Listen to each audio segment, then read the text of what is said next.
ครับในดินแดนล้านนาโบราณนะมันกว้างใหญ่ไพศาลนะครับนับตั้งแต่สุโขทัยเนี่ยนะครับไปจนถึงปูนนะครับ12ปนาเมืองจีนมุนนะครับมีหลายเผ่าพันธุ์นะครับที่เปิ้นอาศัยอยู่ในแคว้นนี้นะครับอย่างเช่นนะครับไตยวนไตลั่วไตลือไตเขินไตยองนะครับ4-5เผ่าพันธุ์หลักๆนะครับเห็นไหมเปิ้นใช้ภาษาเขียนเดียวกันนะครับภาษาอักขระละนานั่นนะครับ แต่เวลากำอู้นั่นเปิ้นก็อาจจะผิดเพี้ยนกันนิดๆหน่อยๆนะครับสำเนียงนะครับอาจจะฟังกันรู้เรื่องอยู่นะครับเห็นไหมบาเดียวมันมีปัญหาอยู่ว่านะครับก็มันบาเดียวนี่มันถ่ายทอดกันมานะครับเพิ่งตามสายนะภาษาละนาเนี่ยนะครับตามสายของเพื่อนนะตามเผ่าพันธุ์ของเพื่อนนะครับ9 รุ่น10 รุ่นแล้วมาถึงบาเดียวนี่นะครับมันโหกันหมดแล้วนะครับบาเดียวนี่นะมันโหกันหมดแล้วมันหมูเป็นเผ่าพันธุ์ใดเป็นเผ่าพันธุ์ใดแล้วก็มันปนซะละปนเปกันหมดครับเฮาก็บ่หันเนาะบางคำนี่เพิ่นก็เขียนส่วนใหญ่แล้วก็เขียนเหมือนกันนะครับแต่บางคำบางคำเนี่ยมันเขียนบ่เหมือนกันนะครับมันผิดเพี้ยนกันไปนิดๆนะเฮาก็จะไปว่ากันนะครับอย่าไปฟังทึกทักเลยว่าบ่เขียนผิดเขียนถูกนะครับก็มันวิเคราะห์กันก่อนนะครับมันถูกลักภาษาละนาก็เนี่ยโบราณมันมีหลักฐานก็เนี่ยเขาก็ว่ากันไปนะครับว่ากันไปนะครับเอาวันนี้เราจะมาถึงคำว่ากล้วยนะครับกล้วยกล้วยไต้กล้วยข้าวกล้วยติบกล้วยติบคำติบอย่างก็ว่าไปแล้วกล้วยนะกล้วยนั่นแหละกล้วยบักกล้วยเนี่ยกล้วยเหมือนกันนะครับเอามาวิเคราะห์เลยนะครับวันนี้นะกล้วยเสียงโทพิเศษแล้วก็กล้วยกล้วยกล้วยกล้วยกล้วยกล้วยนะครับอันกล้วยนะครับกล้วยมันจะต้องไม่กลัวนะครับไม่กลัวเอาไม่กลัวก่อนนะครับกลัวนะครับไม่กลัวไม่กลัวนะครับเนี่ยเห็นไหมไม่กลัวนะครับมันจะต้องไม่กลัวนะครับสะกดด้วยตัวญะนะครับญะเนี่ยสะกดด้วยตัวญะมันก็ใช้เป็นหางแล้วก็เห็นไหมใช้เป็นหางนี้เห็นไหมหางอันนี้อ่านว่ากล้วยนะครับเสียงชัตวาเนี่ยจะคือมันเป็นกล้วยเนี่ยนะครับกล้วยก็อัน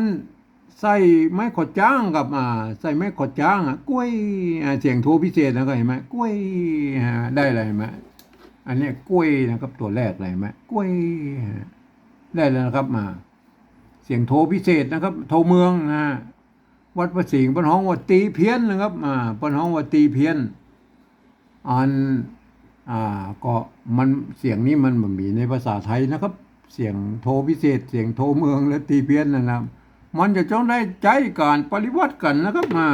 ส่วนใหญ่มันคนพวกก็จะไปเปิบเอาเสียงอื่นๆมาใส่นะครับเพราะนั้นการเขียนเอาภาษาไทยมาเขียนมันก็จะมั่วกันไปหมดแล้วครับ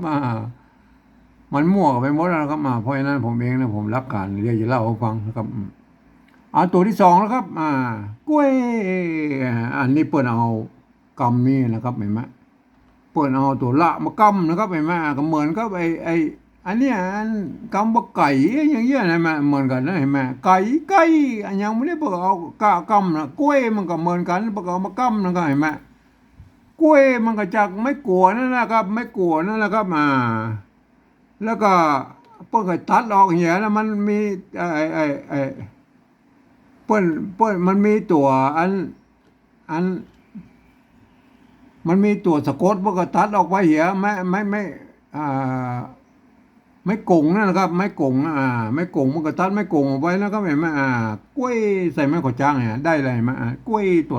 อันนี้ตัวมีละกำเห็นไหมบางครั้งก็หั่นนะครับว่ากล้วยที่มาใส่ละกำอย่างนี้เห็นไหมอันกล้วยที่มันมาใส่ละกำก็มีอย่างนี้นะครับเห็นไหมอันนี้มันอย่างว่านะมันมากินบรรทัดนะครับบรรทัดป้นเขียนอยู่ภาษาละนาหรือเขียนใต้บรรทัดนะครับเห็นไหมมันจะห้อยอยู่ใต้บรรทัดเวลามันหลายชั้นอย่างใหญ่เห็นไหมมันจะล้นนะครับมันจะล้นบรรทัดไหนไหม อันนี้มันสี่จันเห็นไหมเห็นไหมสี่จันหนึ่งสองสามสี่จันเห็นไหมสี่จันบางไอ้สี่จันห้าจันส่วนมากเพิ่นจะพยายามจะบอกเขียนนะครับเห็นไหมเพิ่นก็จะพยายามเขียนแล้วมันมือโล้นมันทัดนะบางตัวนี้บางถ้าบอกเขียนได้บอกก็เขียนใช่ไหมบางบอกเขียนไม่ได้บอกก็เขียนตัวนี้เห็นไหมเพิ่นมันก็เขียนได้อยู่สองแบบนั่นในภาษาละนานะครับในที่หั่นในโบราณเพิ่นเขียนมานะก็เขียนได้สองแบบนี้นะครับเห็นไหมก็มันก็จำเป็นนะครับเพราะว่าเหตุผลเพิ่นมีนะครับบางซ้อนกันหลายจันเนี่ยเพิ่นก็เอาละออกไปเหียนะครับเห็นไหมบางทีมันไก่ใกล้เนี่ยมันแค่สองจันบ่ได้มันเปิ้นก็เอาใส่ได้นะครับเห็นไหมเปิ้นก็มันก็บ่เป็นหยังเห็นไหมก็อันนี้มันหลายจันลำไปนะครับเปิ้นก็เลยเอาออกเหียก็ได้หรือจะใส่ก็ได้แล้วแต่ถ้ามันมีที่เขียนนะครับเห็นไหมก็อย่างนั้นนะครับเห็นไหมก็มันยากนะครับเห็นไหมมันจะยากตอนที่ว่าเราจะไปขยายความให้คนอื่นได้ฮู้ได้หันตัวนี่มันยากตอนนี้แล้วครับภาษาละนาของเรามันเป็นภาษาที่มันตายไปแล้วนะครับอันบ่ได้ใจในทางราชการมาเมินนะครับเราจะไปขยายความให้คนอื่นได้ฮู้ได้หันตัวเราจะต้องใจภาษาอื่นๆนะครับมาเขียนนะครับเปิ้นก็ฮ้องว่าปริวัตินั่นแหละครับปริวัติภาษานั่นแหละครับอันภาษาผมเองเนี่ยนะครับผมได้ใช้หลักการปริวัติภาษาเนี่ยของสภาวัฒนธรรมมหาวิทยาลัยเชียงใหม่นะครับเปิ้นตกลงกันไว้ว่าเมื่อปลายปี28นะครับเปิ้นตกลงกันไว้ว่าการที่เอาภาษาไทยนะครับมาปริวัติเขียนเป็นภาษาละนาเนี่ยก็ทำได้อยู่3แบบนะครับหรือ3รูปแบบเนี่ยนะครับแบบที่1นั้นเปิ้นจะเอาเขียนลักษิลาจารึกเอกสารสำคัญในโบราณนะครับเฮาบ่อู้ถึงแล้วนะครับมันเฮาบ่ได้ใจนะครับเฮามาอู้แบบที่2เลยนะครับอันแบบที่2นั้นเปิ้นบอกว่านะครับเอายืมเอาอักษรไทยนะครับมาปรับเทียบให้เป็นอักขระละนาตำบลนี่นะครับแล้วก็ประกอบกรรมขึ้นมากับแบบภาษาไทยนะครับผสมประสานกันไปนะครับบางทีไม้ก็คือสระนั่นแหละหรือสระนั่นแหละมันบ่ตรงบ่ตัดกันก็สามารถบูรณะกำชับได้นะครับคือหน้าตามันออกแบบไทยๆนะครับก็เวลาอ่านนั้นท่านจะต้องอ่านนึกเสียว่าไอ้ภาษาเหล่านั้นเป็นภาษาละนานะครับคนไอ้อื่นบ่สามารถที่จะเข้ามาอ่านได้นะครับมันจะผิดเพี้ยนสำเนียงนะครับเห็นไหมอย่างเช่นตัวนี้เห็นไหมท่านต้องเห็นตัวกอไก่เห็นมันเป็นกอไก่นะท่านต้องหันว่าเป็นตัวกะนะครับเห็นไหมตัวกะนะเห็นไหมอย่างเงี้ยนะครับเอามาดูเลยนะครับเห็นไหมเอาตัวกะเนี่ยนะตัวเอากอไก่นะมาเทียบเป็นตัวกะเนี่ยเห็นไหมกอไก่ที่มันเป็นตัวกะเนี่ยแล้วหันตัวไหนก็ใส่นะครับอันไม้ขอจ้างเห็นไหมไม้ขอจ้างก็ใส่ไม้โทนะครับมาเทียบมาเป็นไม้โทเนี่ยเห็นไหมอันตัวว่าเห็นไหมตัวว่าอยู่ในรูปเนี่ยก็ตัวว่าแหวนนะครับเห็นไหมอันตัวหญ้านะครับตัวหญ้าก็ยอยักษ์นะครับตัวหญ้านี่เป็นเอายอยักษ์นะครับมาเทียบนะครับอันนี้ถ้าอ่านแบบไทยเพิ่นอ่านว่ากล้วยนะครับเสียงโทปกตินะครับแต่ท่านมันจะผิดเพี้ยนสำเนียงไงไหมมันจะต้องเป็นคนละนานะครับมาอ่านนะครับคนที่เพิ่นเรียนภาษาละนามานะครับต้องดูว่าอันนี้ตัวเป็นตัวกะนะครับไม่ขอจ้างนะครับอันนี้ตัวว่านะครับอันนี้ตัวหญ้านะครับเห็นไหมต้องอ่านว่ากล้วยเสียงโทพิเศษนะครับโทเมืองนะครับเห็นไหมมันเป็นเสียงที่มันอยู่ระหว่างเสียงโทปกตินะครับระหว่างเสียงโทปกติจนถึงเสียงตีนะครับมันจะอยู่ระหว่างกึ่งกลางนั่นนะครับกล้วยอันวัดพระสิงห์เปิ้นฮ้องว่าเสียงตีเพี้ยนนะครับเห็นไหมมันก็อันเดียวกันนั้นละเสียงเดียวกันนั้นละแต่เปิ้นฮ้องแตกต่างกันไปได้นะครับเปิ้นฮ้องแตกต่างกันไปเองนะครับเห็นไหมอันนี้ได้แล้วนะครับตัวแรกตัวที่2แล้วครับตัวที่3เอากอไก่นะครับกอไก่นะครับกอไก่นะมาเทียบเป็นตัวกะนี่ไหมมันมีตัวละกำเห็นไหมตัวละก็ใส่ตัวละลอลิงนะครับละไม้ขอจ้างนะครับเห็นไหมไม้ขอจ้างกับไม้โทเห็นไหมว่านะครับตัวว่าเห็นไหมตัวหญ้าหางหญ้าก็คือตัวยอยักษ์นี่นะครับเห็นไหมอันนี้ก็ อ่านว่ากล้วยเปิ้นตัวละลอลิงนี่เปิ้นมาอ่านนะครับภาษาเหนือเนี่ยภาษาละนาเนี่ยนะครับเปิ้นอ่านว่ากล้วยเต้าตั้งหน้าเนี่ยไหมอ่านเต้าตั้งหน้าเนี่ยไหมอันเปิ้นมาอ่านนะครับเปิ้นมันไม่ใช่กล้วยแบบไทยนะครับกล้วยนะอ่านภาษาไทยนะเปิ้นภาษาไทยเปิ้นอ่านว่ากล้วยนะครับเสียงโทปกตินะครับเห็นไหมอันภาษาละนานะมันจะต้องออกเสียงนี่เห็นไหมเมื่อบ่พอตัวนี้แล้วอ่านว่ากล้วย เสียงโทพิเศษนะครับโทเมืองนะครับมันจะสูงกว่าโทปกติไปแถมประมาณครึ่งเสียงนั่นแล้วก็เห็นไหมประมาณครึ่งเสียงนั่นแล้วมันถ้าเราเทียบเป็นเสียงดนตรีนะครับ กล้วยมันจะขึ้นไปนะครับ อันนี้มันก็จะเทียบกับเสียง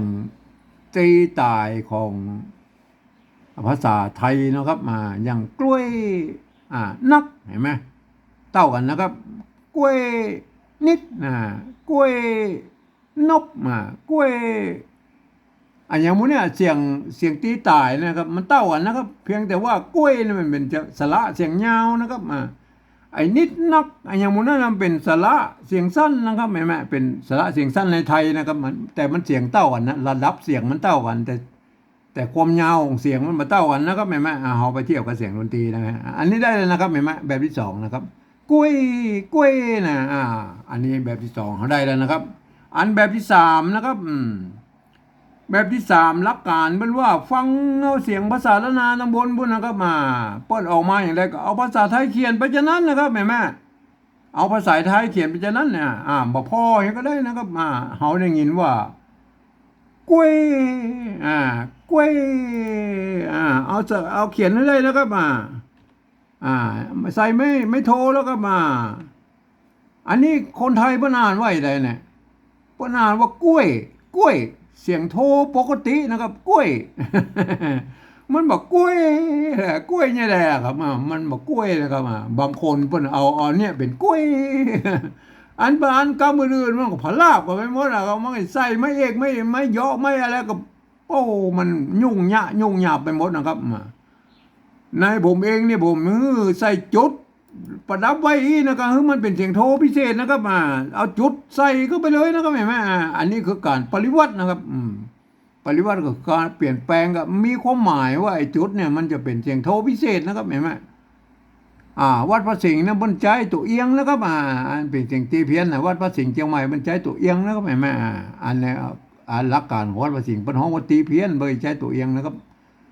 ก็ออกเสียงเหมือนกันแล้วก็ว่ากล้วย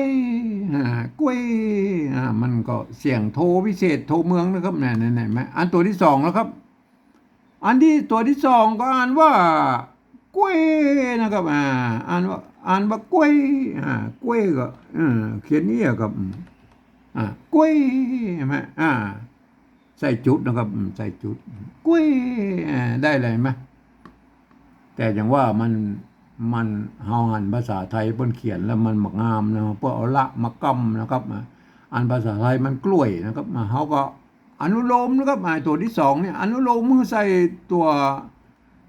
ลอลิงนะครับใส่ลอลิงเข้าไปนะครับให้มัน